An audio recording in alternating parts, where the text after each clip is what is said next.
அப்புறம் நண்பர்களே வணக்கம். யாராச்சும் நம்ம வீடியோக்கு புதுசாக வந்திருக்கீங்கன்னா welcome to my YouTube channel guys.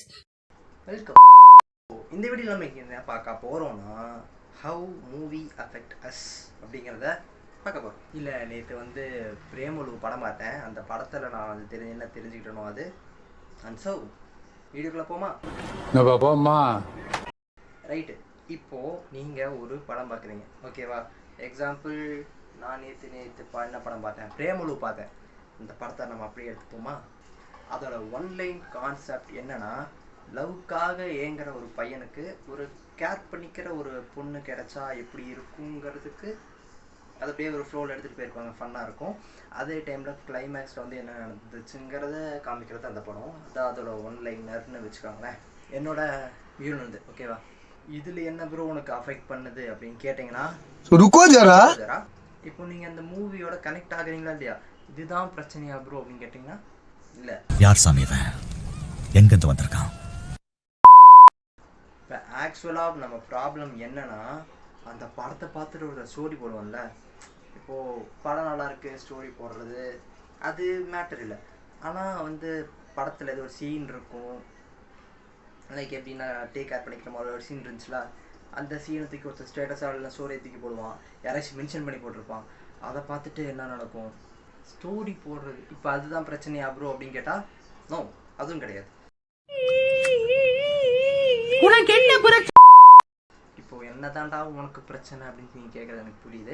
மண்டையில பிரச்சனை. ஐயோ அப்படி சொல்லாத. இப்போ அவன் ஸ்டோரி போடுறான், இப்போ வந்து அவன் ஆளை மென்ஷன் பண்ணி, இல்லை அவனோட ஆளை, அந்த பொண்ணோட ஆள் இல்லைன்னா பையனோட ஆள் யாரோ ஒருத்தனை மென்ஷன் பண்ணி போடுறான், சும்மா ஸ்டோரி போடுறான். அந்த ஸ்டோரி போடுறது பிரச்சனை இல்லை, இந்த ஸ்டோரி பார்ப்பான்ல சிங்கிள் பாய்ஸ், யாரு? நம்ம தான். ரொம்ப நல்லவன் போல பேசாங்க, எரிச்சலா இருக்கு. உங்களை பத்தி எனக்கு எல்லாம் தெரியும். சிங்கிள் பாய்ஸ் பார்ப்போம்ல, பார்த்ததுக்கப்புறம் என்ன நடக்கும், ஒருவேளை இதுதான் ஆக்சுவலாக உண்மையா ரியலா அப்படிங்கிற மாதிரி நம்ம நம்ப ஆரம்பிச்சிருவோம். இப்போது மூவியில் நடக்குதுங்கிறது, மூவி வேற ரியல் வேறன்னு நல்லா தெரியுது. ஆனால் இது வந்து கம்பைன் பண்ணுற என்னது ஸ்டோரி, இது ரியலாக ஒரு இடத்துல நடந்திருக்கு அப்படிங்கிற மாதிரி ஒரு மைண்ட் செட் சப்கான்சியஸாக நம்ம வந்து அங்கே போயிடுவோம். லைக் எப்படின்னா, உங்கள் ஃப்ரெண்டே இருக்கான், ஃப்ரெண்டே வந்து அந்த மாதிரி ஒரு படத்தில் வர மாதிரி நடக்குது, அவனும் கரெக்டாக இருப்பானா, அதே மாதிரி பண்ணுறான். அதே மாதிரி இப்போ நம்ம இப்போ என்ன நினைப்போம், ஓகே இதே மாதிரி தான் நடக்குது, ஓகே அப்போ அந்த மூவிங்கிறதும் ரியலுங்கிறதும் கிட்டத்தட்ட ஒரே மாதிரி தான் போகுது. ஸோ அந்த மூவியில் நடக்கிறதெல்லாம் இவனுக்கும் நடக்குதுன்னா மூவி உண்மை தானே அப்படிங்கிற மாதிரி நம்ம சப்கான்ஷியஸாக வந்து நம்ம நினைக்க ஆரம்பிச்சிருவோம். ஓகே இதெல்லாம் நடந்துச்சுன்னா நம்மளும் வந்து அடுத்தது வந்து ப்ரிப்பேர் ஆகிட்டு இருக்கோம், நம்மளுக்கும் வந்து செட் ஆயிரும் அப்படின்னு சொல்லி நம்ம நினச்சிட்டு இருப்போம். நீ நானும் வேற இல்லடா, ரெண்டு பேரும் கரெக்டாக நடக்கும். ஆக்சுவலாக அது நடக்கும், நடக்காமல் எங்கேயும் போகாது, கன்ஃபார்ம் நடக்கும். ஆனால் இதுதான் வந்து ஒரு ஆக்சுவலான பிரச்சனைன்னு கேட்டால் அது கிடையாது.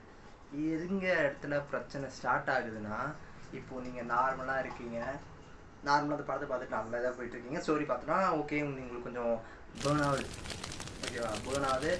அதே மாதிரி அடுத்தடுத்தது போயிட்டே இருக்கும். இந்த இடத்துல சின்னதாக ஒரு ட்விஸ்ட் தர மாதிரி யாராச்சும் உள்ளே வந்து நார்மலாக அவங்ககிட்ட பேசுகிறாங்கன்னா நீங்கள் என்ன நினைப்பீங்க? ஃப்ரெண்ட்லியாக நினைக்கிறீங்கன்னா அது வேறு, அது தப்பு இல்லை. இந்த இடத்துல அந்த படத்தில் வர மாதிரி ஒவ்வொரு வேளை இருக்குமோ அப்படிங்கிற மாதிரி நீங்கள் நினைக்க ஆரம்பிச்சிட்டிங்கன்னா அங்கே தான் ப்ராப்ளம் ஸ்டார்ட் ஆகுது. நீங்கள் ஒரு பர்சன் வந்து ரேண்டமான ஒரு பர்சன் வராங்க, வந்துட்டு நீங்கள் மீட் பண்ணுறீங்க, பேசுகிறீங்க, பழகிட்டே இருக்கும்போது உங்களுக்கு என்ன தோணும்? அந்த மாதிரி வந்து நார்மலாக தான் பேசிகிட்டு இருப்பாங்க. நீங்கள் வந்து என்ன நினச்சிட்டு இருப்பீங்க, ஒரு வேளை இருக்குமோ, படத்தை பார்த்துட்டு ஒரு வேளை இருக்குமோங்கிற மாதிரி ஒரு மைண்ட் செட்டில் இருக்கும். ஏன்னா அந்த இடத்துல நீங்கள் வந்து ஒரு ரிலேஷன்ஷிப்காக நீங்கள் இயங்கிட்டு இருக்கீங்கன்னு வச்சுக்கோமே, அதுதானே நடக்கும். இப்போ நீங்கள் ஒரு படம் பார்த்துட்டு வெளியே வந்தால், சிங்கராக வந்து பார்த்துட்டு வெளியே வந்தால் எனக்கு என்ன தோணுன்னா, என்னடா நடக்குது, நம்ம மட்டும் இப்படி இருக்குமோங்கிற மாதிரி தோணும். அதே மாதிரி உங்களுக்கு தோணுச்சுன்னா இது உங்களுக்கு தோணும். யாராச்சும் வந்து பேசுனாங்கன்னா நார்மலாக ரேண்டமாக வந்து நோட் வேணும், பென் வேணும், பென்சில் வேணும், இந்த மாதிரி இதை கேட்டாங்கன்னா என்ன தோணும்? உங்களுக்கு அதான் தோணும். கரெக்டாக? கரெக்ட். ஏன்னா இது நடக்கும். அப்புறம் அந்த ரிலேஷன்ஷிப் கொஞ்சம் கொஞ்சமாக நீங்கள் ஃப்ரெண்ட்ஷிப்பாக டெவலப் பண்ணிருப்பீங்க, ஃப்ரெண்ட்ஷிப்பை டெவலப் ஆகிட்டு இருக்கும். ஆனால் நீங்கள் நினச்சிட்டு இருக்கிறது என்ன நினச்சிட்டு இருப்பீங்க, ஒருவேளை இருக்குமோன்னு அந்த தப்பையும் நினச்சிட்டு இருப்பீங்க. ஆனால் அது வந்து நடக்காது. ஏன்னா அது வந்து ரியாலிட்டி வேறு, மூவி வேறு, இல்லை ரியாலிட்டி வேறு ப்ரோ. இப்போ ஆக்சுவலாக என்ன நடக்கும்னா, நீங்கள் வந்து ஒன் சைடாகவே ஒரு ஃபீலிங்ஸ் வளர்த்திட்டு இருப்பீங்க. அது சரி எந்த ஃபீலிங்ஸுமே இருக்காது, நார்மலாக தான் இருக்கும். மேபி இருந்துச்சுன்னா உங்களுக்கு நார்மலாகவே தான் இருக்கும். நீங்கள் மட்டும் ஃபீலிங்ஸ் வளர்த்திட்டு இருப்பீங்க, நீங்கள் ஃபீலிங்ஸே இருக்காது. நீங்கள் ஒரு நாள் போயிட்டு நீங்கள் சொல்ல இது வந்து இந்த சைடில் இருக்கவங்க வந்து வேணான்னு சொல்ல என்ன நடக்கும், நீங்கள் அடுத்து டிப்ரெஷனுக்குள்ளே போவீங்க. டிப்ரெஷனுக்குள்ளே போனால் என்ன ஆகும், ஸ்டேட்டஸ் போட ஆரம்பிச்சிடுங்க, ஸ்டோரி போட ஆரம்பிச்சிடுங்க. இருக்கிற எல்லா ரீல்ஸ்லேயும் கலந்து எடுத்து வச்ச அந்த சோக பாட்டெல்லாம் எடுத்து கிளிப்ஸை கனெக்ட் பண்ணி உட்காந்து ஸ்டோரி போட்டு மென்டல் ப்ரெஷர் ஆகி இருப்பீங்க கன்ஃபார்ம். ஏன்னா என் ஃப்ரெண்ட்ஸ்லேயே நிறைய பேர் இருக்காங்க. நான் ஸ்டோரியெல்லாம் போட மாட்டேன், சுக்குள்ளேயே வச்சுக்க வேண்டியதான். ஸ்டோரியெல்லாம் போட்டு நான் வந்து டிப்ரெஸ்டாக இருக்கேன் அப்படின்னு சொல்லி ஸ்டோரியில் காமிக்கணும் அப்படிங்கிறத போட்டுக்கிட்டே இருப்பான். ஸ்டோரி போடுற அப்படிங்கிற மாதிரி போட்டுகிட்டே இருப்பான். நான் வந்து டிப்ரெஸ்டாக இருக்கேன்னு சொல்லி போட்டே இருப்பான். கன்ஃபார்ம் உங்கள் ஃப்ரெண்ட்ஸில் யாராவது ரசிச்சு போடுவாங்க. ஸோ அவர் யாருன்னு வந்து நீங்கள் கமெண்ட்டில் சொல்கிறேன்னா சொல்லிக்கோங்க, உங்கள் இஷ்டம். அரே பைசாப், அது மூவி, இது ரியல், அது ரீலு, இது ரியாலிட்டி. ஓகேவா, புரிஞ்சுக்க பையா. அதாவது அந்த சான்ஸ் ஆஃப் ப்ராபபிலிட்டிங்கிறது வந்து ஒரு 100க்கு ஒரு 10% கொடுத்தாலுமே அது நம்மளுக்கு நடக்குமாங்கிறது தெரியல. ஸோ அந்த 10%ஆன பர்சனுக்கு தான் அது இருக்கும். அந்த 10%லேயுமே வந்து கடைசி வரைக்கும் நிற்குமாங்கிறது டவுட்டு தான். ஸோ நண்பர்களே, கடைசியாக நான் என்ன சொல்ல வரேன்னா, மூவி வேறு ரியல் வேறு, அதாவது ரீல்ஸ் வேறு ரியாலிட்டி வேறு. அதை நீங்கள் எப்போ புரிஞ்சுக்கிறீங்களோ அப்போ தான் வந்து உங்கள் லைஃப் வந்து ஒரு மாதிரி பேலன்ஸ்டாக போகும். இல்லை எல்லாம் ஒன்று தான் ப்ரோ, எனக்கு நடக்கிறது வந்து அந்த ஹீரோக்கு நடக்கிறது எனக்கும் நடக்குது அப்படின்னு நினச்சிட்டு இருந்தீங்கன்னா நீங்கள் தான் வந்து ஜோக்கர். அந்த மூவி பார்த்து முடிச்சுட்டு வரும்போது நம்மளுக்கு ஃபீல் குட்டாக தான் இருக்கும், வழியே இல்லை. எப்படின்னா, நீங்கள் ஒரு சிங்கிளாக இருந்தீங்கன்னா அது தெரியும்.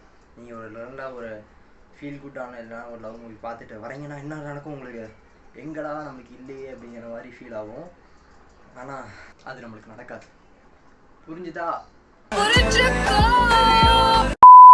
So my kindly advice to my single boys and girls, எப்பயுமே லோவாக ஃபீல் பண்ணும்போது ரிலேஷன்ஷிப்புக்குள்ளே போகாதீங்க. ஓகேவா, லோவாக ஃபீல் பண்ணும்போது ரிலேஷன்ஷிப்பில் போனீங்கன்னா ஃபோகஸ் ஸ்டேட்டஸ் போட்டு உங்கள் மனசை தேர்த்திக்கோங்க. இல்லைனா வந்து ஏதோ ஒரு படம் பார்த்து மனசை தேர்த்திக்கோங்க. இல்லைனா அதை வந்து ரியலு அப்படிங்கிற மாதிரி நம்பிட்டு இருந்தீங்கன்னா, நீங்கள் லோவாக ஃபீல் பண்ணும்போது ஏதோ ஒரு ரிலேஷன்ஷிப்பில் போய் மாட்டிட்டிங்கன்னா கதை கந்த லெவல் தான், சோழி முடிஞ்சு. அப்புறம் அது இன்னும் ஒரு 2 மாதத்துலேயே விட்டுட்டு போயிடும். அப்புறம் வந்து எதுவுமே, அப்புறம் உங்களுக்கு தான் டைம் வேஸ்ட், எல்லாமே வேஸ்ட்டு. ஸோ என்ன சொல்ல வரேன்னு புரிஞ்சிருக்கும்னு நினைக்கிறேன். இந்த இடத்துல தான் நம்ம ஃப்ரெண்ட் ஒருத்தர் வருவான், மச்சான் சிங்கிளாக இருக்கிறது தாண்டா பெஸ்ட். சரி நண்பர்களே, நான் சொல்ல வேண்டியதை சொல்லிட்டேன். பட்டா